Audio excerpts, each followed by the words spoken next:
and compartmentalized inside. You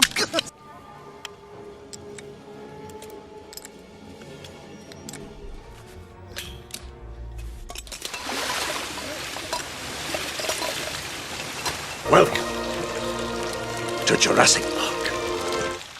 How's it going, guys? Hope you're all having a fantastic day.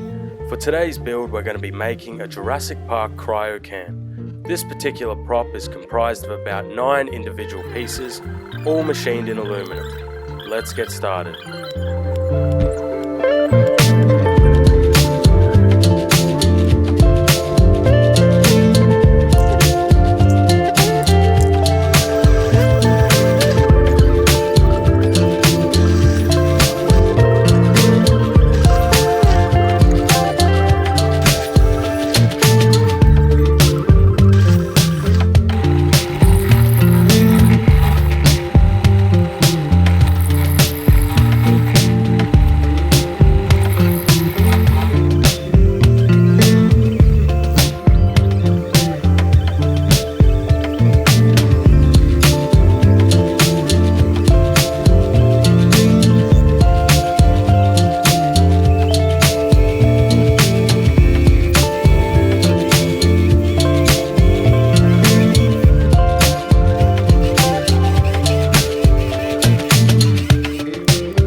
You didn't say the magic word.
finished prop. I hope you enjoyed today's build. If you did, please remember to like, subscribe if you haven't already, and leave a comment of something you would like to see done in future builds. Have a good one. Dodgson! Dodgson! We've got Dodgson here! See, nobody cares. Yeah, that's nice. Gotta go. You didn't say the magic word. You didn't say the magic word.